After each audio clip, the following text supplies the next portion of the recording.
सोलापूर शहराच्या आत असलेले विमानतळ किती दिवस टिकणार? आम्ही आडवे घालणार नाही. सत्ता त्यांची आहे, त्यांनीच मार्ग काढला पाहिजे.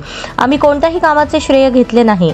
बोरामणी विमानतळासाठी प्रयत्न केले, जागा दिली, आमचे नाव बाजूला ठेवा, पण सोलापूर शहराच्या विकासासाठी आंतरराष्ट्रीय स्तराचे बोरामणी विमानतळ झाले पाहिजे अशी अपेक्षा माजी केंद्रीय गृहमंत्री सुशीलकुमार शिंदे यांनी व्यक्त केली. संपादक प्रशांत माने हे चिंतनशील पत्रकार आहेत. त्यांचे लोकाभिमुख पत्रकारिता हे पुस्तक वाचनीय असून नव्या पत्रकारांसाठी मार्गदर्शक ठरणार असल्याचे प्रतिपादन त्यांनी याप्रसंगी केले.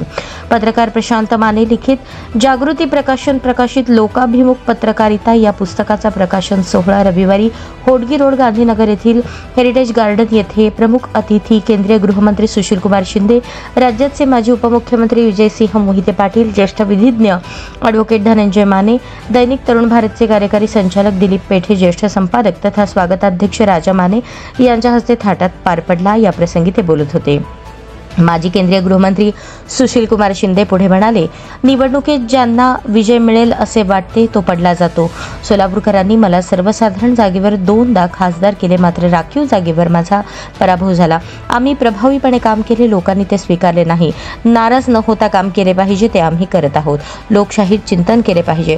सोलापूरला रंगाअण्णा वैद्य यांच्यासह अभ्यासपूर्ण पत्रकारांचा मोठा वारसा आहे.